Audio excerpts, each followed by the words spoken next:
Hello everybody, I am Surbhi and this is We Crave That, a channel where we talk about everything one craves for.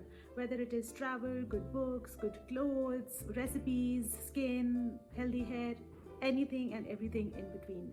So today's video is something very special. It is for all the people who want to pick up reading, who want to pick up the habit of reading a book but are really not aware of what are the kind of books that they should read.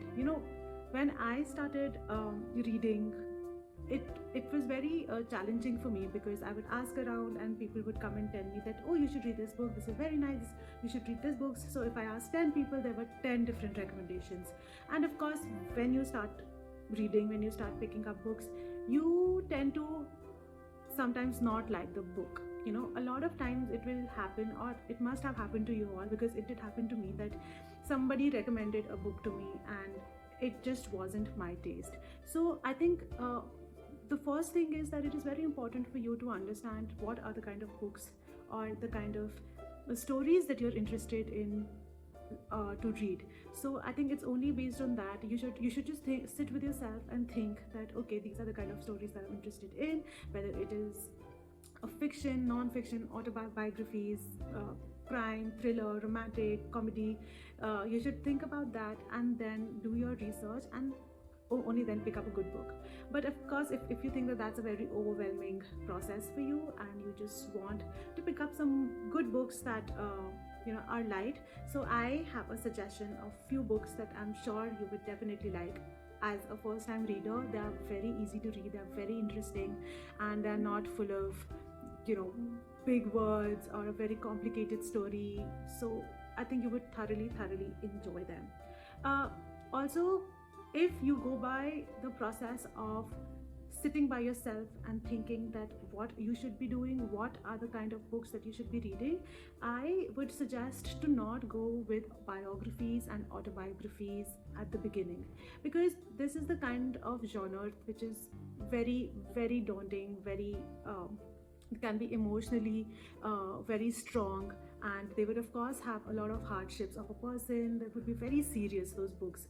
So of course you should pick up something initially which is very light, which you enjoy, so that you enjoy reading, the process of reading.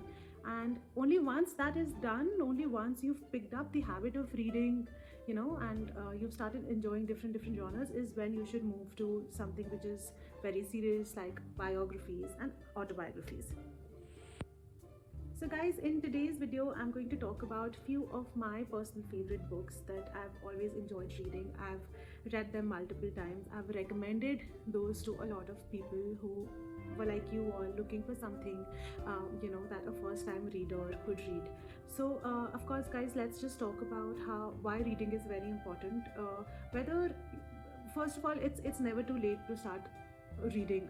Of course, the habit has to be developed in you, preferably when you're very young. You should have that habit of reading a book, but it's okay if you haven't had that. It's never too late to pick up a book, even in your 20s, 30s, 40s, 50s, 60s, because this is the world that's just going to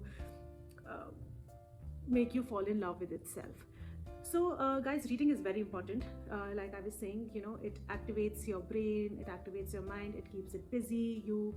It helps you wander to different places. Your imagination gets better. You come to know about a lot of things. Of course, it's a good way of learning a language. It's a good way of picking up new words. So overall, reading is one of the best hobbies that you can have. So yeah, let's just start with the few books that I would like to recommend all of you newcomers who want to start with reading as your New Year resolution. So guys, the first and the foremost book that I would recommend is basically any book of Ruskin Bond.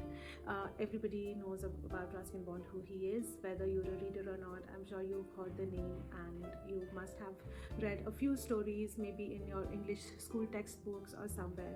So he is a very popular writer. His writing is very nostalgic, it's very simple, and it really would transport you to a different world,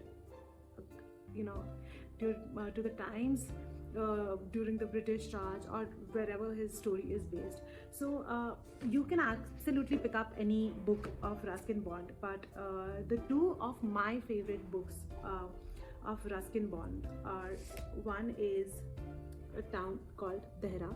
So this is a book based on his childhood, where he's talking about different stories, how his childhood was, about his friends, about his parents, about his aunt, and just like different moments from his life, whether it him spending his time in his gardens, how the orchards were, and what he used to do in the school, the mischiefs and everything. So it's a very nostalgic book. It's very special, and I can actually read it a number of times. This book, actually all books of Ruskin Bond are like my sweet escape. Like sometimes I've finished a book but I don't feel like picking up a new book, so the Ruskin Bond's books are the one that I pick up. They're just very safe, and they're just very nice, and I'm sure once you start reading you'll understand what I'm talking about. He's just so good with his words. It's so simple, it's so pure, with his writing. So this is definitely one of the books that you should pick up. This was actually a gift by one of my very good friends to me, and she'd gone to Missouri, where Ruskin Bond he lives, and this is actually a signed copy by him, and this is like my prized possession. So yeah, one is this book of Ruskin Bond, and the other one is a book of simple living, this one. So guys, this has like very small poems that you can see that are there. So again, this is like a good, it has a few, it's just a collection of 2-liners, 3-liners, half a paragraph of stories, just thoughts, the swifting thoughts that he has had. So this is again a very nice and simple book. So Ruskin Bond, like I was saying, is that one writer that who would never fail you. So any person who's just picked up reading or wants to pick up reading, please guys, Ruskin Bond is one of your go-to guys. Book number 2 is by Khalid Hosseini, and the book is called The Kite Runner. I'm sure you must have heard about this book. Another very popular book. When it came out, it was a storm. Anybody and everybody was reading this book, and it's just such a sweet, heartbreaking but a beautiful story about 2 boys who are together, and their life, their struggles, everything. And the book is based in Afghanistan during the Taliban time, the earlier Taliban time. So everything is very bad, very poor, the conditions are miserable. So yes, this book talks about that, and I'm just going to give you a short snippet of the book. It says, Afghanistan, 1975, 12-year-old Amir is desperate to win the local kite fighting tournament, and his loyal friend Hassan promises to help him. But neither of the boys can foresee what will happen to Hassan that afternoon, an event that is to shatter their lives. After the Russians invade and the family is forced to flee to America, Amir realizes that one day he must return to Afghanistan under Taliban rule to find the one thing that his new world cannot grant him: redemption. Guys, this is a very beautiful book. I've read it so many times. Again, these are all the books that I'm recommending that I've gone back to and read multiple times. And Khalid Hosseini is a major author. He's written several books. I think his first book was A Thousand Splendid Sun. Again, a beautiful book, but of course it's very heavy. So you guys should warm up with The Kite Runner, then pick up his other books. So yeah, this is the second book that I would definitely recommend to you all. Book number 3 is called The Secret Network of Nature by Peter Wollobin. This is the book, guys. The earlier 2 books that I've recommended, the authors, they're all fiction writers, but this one really talks about the facts and how our nature is so beautifully mysterious and intelligent, and how everything is just connected. So I just stumbled upon this book while I was in a bookshop, and I wanted to pick up something new. I just wanted to change the genre of my reading for some time. So this is something that I stumbled upon. Of course, the cover really made me think about it, the title of course, and then I read what was written at the back. I'm going to read it for you all. It says, did you know that trees can influence the rotation of the earth, or that wolves can alter the course of a river, or that earthworms control wild boar population? The natural world is a web of intricate connections, many of which go unnoticed by humans. but it is these connections that maintain nature's finely balanced equilibrium. Drawing on the latest scientific discoveries and decades of experience as a forester, Peter Wolleben shows us how different plants, animals, rivers, rocks, and weather system cooperate. And guys, oh my god, this book, when I started reading it, I was just getting warmed up to it.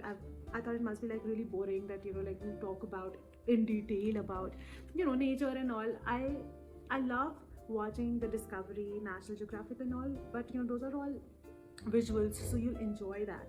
So I wasn't very sure on how the book was going to be, but oh my god, I was swept away by this book. It talks to the point and it's so interesting. Like, you would not know how the world is connected, like how everything is connected, how animals are so smart, and they sense monsoons and this and that.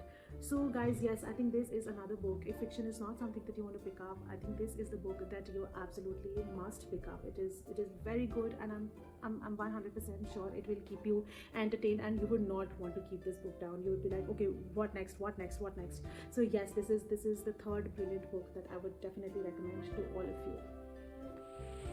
So guys, the fourth book that I'm going to talk about is called The Palace of Illusions. This book is basically, a story of Mahabharata, but this book is basically written from the point of view of Draupadi. So it is Draupadi's Mahabharata. Draupadi is the one who's narrating the story. All you people out there, Mahabharata is a very, very, very popular book, and I'm sure all of you know about it. But this book is like a different twist, a different side of the story that we've never known about. A lot of you must have wondered, but this talks about so much more. It is so interesting. Unfortunately, I do not have the book with me right now. I've given it to somebody to read, but yes guys, I'm going to put a picture here. This book is something that you must. Mahabharata is, as it is such an interesting story, and Draupadi's take on it is just makes it all the more beautiful. It is very smartly written, and you'll definitely enjoy it. It's wonderful, if I can say the least. Another book that if Mahabharata is something that you enjoy, and then I think another book that I would just want to recommend to you is it is called Karna's Wife. Another story of Mahabharata, but that is again from the point of view of Karan's wife. So how she sees the entire Mahabharata that is being happened, her husband Karan and other people around Karan, and it's just such a magnificent world, and it's so smartly written. It is so intriguing. But yes, of course, I think I would first of all recommend that you read The Palace of Illusions first, and then read Karna's Wife. The two books are not linked at all. I mean, the only thing that is common is that it is written on Mahabharata, but I think it's just a very good you first read about what Draupadi has to say, and a lot of those things will be covered in this book. It's but from a different perspective. So yes, I think you would love these two books. So yes, these are I would put them in category 4 only, not 4 and 5. But yes, this book, Palace of Illusions, is something that you should definitely pick up and read. Another book that you would not be able to put back. So guys, the last book that I want to recommend you all is a very interesting book. It's called The Dalai Lama's Cat. Yes, it's His Holiness Dalai Lama, and he has basically adopted a cat, and this book is written from the point of view of the cat. It's a very, very, very interesting book, wherein the cat talks about all the perks of being Dalai Lama's pet. She goes to all these important meetings that Dalai Lama is attending, and she just gets the royal treatment, and everybody adores her. And it's just, I'm forgetting whether it is a her or a his. I read this very many years ago, and yeah, so this is a very interesting book. It is humorous, it is very witty, it's very deep sometimes, and you would not again want to keep this book down. It's perfect for especially cat lovers. They're going to really enjoy how witty cats can be, and yeah, I mean, it will actually sound like a cat has written this book.